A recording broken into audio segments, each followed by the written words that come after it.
Os componentes da demanda na teoria keynesiana são consumo, investimento, gasto do governo e o saldo líquido, exportações menos importações. Quer dizer, o Keynes errou bastante quando colocou investimento do lado da demanda. Está certo que investimentos são gastos. Quando você compra uma máquina, por exemplo, você pode falar, eu demandei, eu comprei uma máquina. Só que essa máquina tem uma capacidade de gerar fluxos de rendimentos ao longo do tempo, que, por exemplo, se você comprasse um sorvete, não teria, né? Então, um dos erros do Keynes, a meu ver, e na visão dos austríacos, foi colocar o investimento lá como um dos componentes da demanda. E o outro erro foi afirmar que ele era instável, e o outro foi afirmar que ele era instável porque os mercados não funcionavam corretamente. Não é nada disso. A fronteira de possibilidade de produção até agora mostrou o que é possível acontecer. Dadas as condições tecnológicas, quanto melhor for a tecnologia, alguém perguntou sobre isso ontem, quanto melhor ou mais apurada for a tecnologia, mais alta vai ser a fronteira de produção.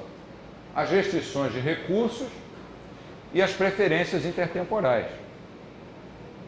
Restrições de recursos sempre vão existir em qualquer economia.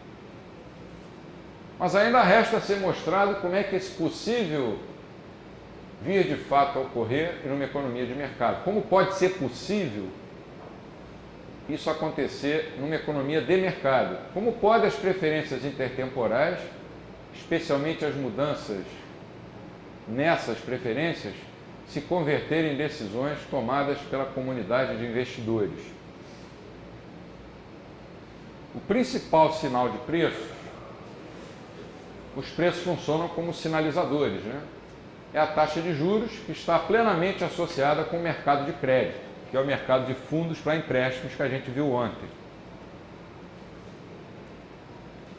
Nas aplicações reais, é claro, deve-se levar em consideração uma infinidade de taxas de juros, cujas variações derivam de considerações subjetivas e algumas objetivas de risco, né? Quanto maior o risco, maior os juros exigidos, das incertezas e da estrutura de maturação de cada título, de cada ativo financeiro que você estiver estudando. O mercado de crédito. A teoria sobre o mercado de crédito era um dos pilares da macroeconomia antes do Keynes. Outra coisa que ele conseguiu estragar, ele tirou isso da... A poupança constitui a oferta S, né, de fundos a serem emprestados. Então você tem a curva de poupança, você pode ler como supply, oferta de fundos, ou savings, poupança, né, em inglês. Fundos a serem emprestados. A demanda,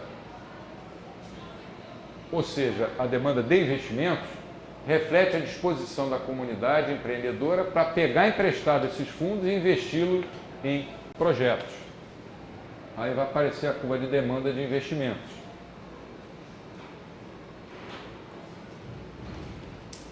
Com a taxa de juros exercendo a função de preço, a teoria dos mercados de crédito, ou loanable funds, é uma aplicação direta da análise de oferta e demanda que foi iniciada pelo Alfred Marshall, que foi professor do Keynes. Keynes era filósofo, ele nem era economista, fez um semestre de economia com o Marshall, que era o economista mais famoso da Inglaterra na época. Ele era tão inteligente que, mesmo sem ser economista, conseguiu ser o economista mais famoso do século XX. Se eu fosse o Marshall, eu teria reprovado o Keynes. Naquela cadeira a gente teria evitado muitos males. Mas o Marshall, como o cara era inteligente, deve ter escrito lá as coisas que o Marshall queria e passou na prova. Isso acontece muito.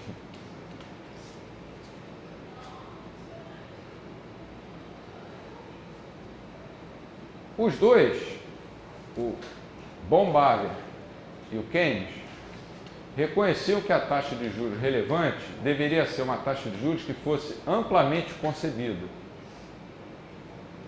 Quer dizer com isso? Determinada nesse mercado. E que o amplo mercado equilibrado por ela é o mercado dos recursos a serem investidos. O Keynes reconheceu isso.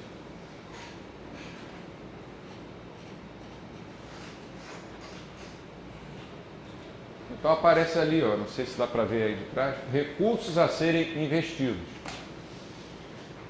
Vai ser determinado pela interação entre poupança e investimento, caso a taxa de juros flutue de acordo com o mercado.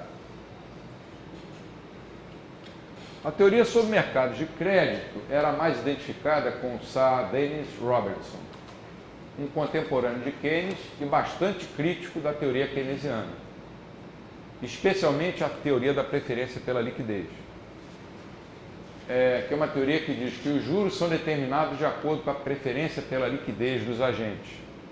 E o Keynes dizia que a liquidez tinha chegado a um nível tão alto porque a economia se encontrava numa zona de armadilha da liquidez, em que a taxa de juros era tão baixa que o governo podia emitir moeda à vontade, que não ia acontecer nada, os agentes simplesmente iam guardar o dinheiro porque a preferência pela liquidez seria absoluta, já que a taxa de juros baixa não atrairia ninguém a comprar títulos que rendem juros. Então, o Dennis Robertson tem uma frase famosa que diz assim: a teoria da preferência pela liquidez diz que a taxa de juros é o que é porque as pessoas acham que ela não vai ser o que é. Se as pessoas não achassem que ela não vai ser o que é, ela não seria o que é. E sai criticando Keynes no livro dele de economia monetária, na época se chamava Moeda e Bancos, que ficou muito popular nos anos 50. Esse é o nosso Sir Dennis Robertson, que morreu em 1963. Eu cheguei a ler esse livrinho dele.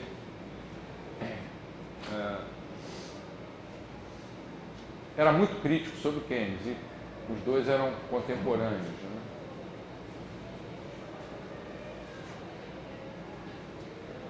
Mas, por sugestão de Roy Harrod, um keynesiano, que ficou famoso quando escreveu o modelo de crescimento, como é que chama o modelo dele? Harold Doman. Ele e o Doman escreveram um modelo de crescimento de inspiração bastante keynesiana. Keynes incluiu, então, por sugestão do amigo dele, na sua teoria geral, na página 180, uma interpretação gráfica do mercado de crédito. Na verdade, esse é o único gráfico que aparece no livro do Keynes, além daquele gráfico famoso da bissetriz de 45 graus, do C mais I mais G. O propósito de Keynes era mostrar explicitamente a parte do pensamento pré-keynesiano que ele estava querendo descartar, a saber, a teoria dos mercados de crédito, porque essa teoria de mercado de crédito atrapalhava o que o Keynes queria concluir. Na realidade, a gente chega a pensar que o Keynes ele não estava fazendo nenhuma pesquisa, ele já tinha um resultado na cabeça dele e tudo que ele escreveu era em função de chegar a esse resultado a que ele queria chegar, que o governo queria aumentar os gastos. O pai está o filho, né? Então ele pegou esse gráfico, colocou lá, mas depois esqueceu. Os economistas austríacos basearam muito das suas teorias sobre a poupança, investimento e a taxa de juros na estrutura do mercado de crédito, ainda que também eles raramente tenham incluído algum gráfico como esse aqui. É difícil encontrar um gráfico desse no livro escrito por um austríaco, mas está implícito.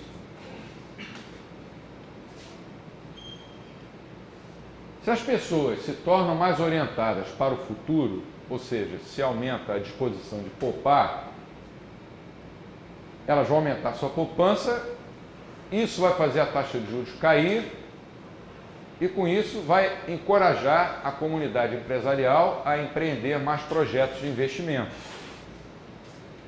Você pode ver isso com o deslocamento da curva da poupança para a direita, significando uma disposição maior a poupar. A taxa de juros vai cair e vai aumentar nesse montante aqui o investimento. Isso é bom, em princípio. Com uma dada tecnologia, a poupança e o investimento são os pré-requisitos para um crescimento econômico genuíno, ou sustentável, ou ainda, segundo alguns, autossustentável. Sem poupança e sem investimento é impossível crescer.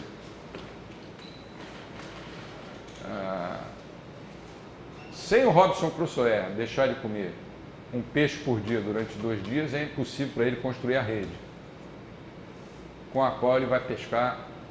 Acho que no meu exemplo eram 12 peixes por dia. Isso vale para o Robinson Crusoe, vale para o nosso grupo aqui, vale para uma economia inteira, vale para o mundo inteiro. O mercado de crédito e a fronteira de possibilidade de produção contam histórias que se reforçam mutuamente. Aí ele junta os dois. Nos 2 eixos horizontais você tem o investimento, está medido aqui embaixo, então você pode levar ele lá para cima. E aqui você tem a taxa de juros. Então, para uma dada taxa de juros de equilíbrio, você vai ter um montante de investimento que vai, se a economia aplicar eficientemente seus recursos, vai gerar um montante de consumo que é dado pela distância entre esse ponto e a origem. O mercado de crédito, aqui embaixo, mostra como a taxa de juros faz com que a poupança e o investimento estejam em sincronia um com o outro, ou fora de sincronia, como ele vai mostrar depois. Essa falta de sincronia vai ser quando os bancos centrais intervêm. A fronteira de possibilidade de produção mostra como a alternância, o dilema, o trade-off, fica restrita entre o consumo e o investimento. Até aqui está tudo tranquilo, né?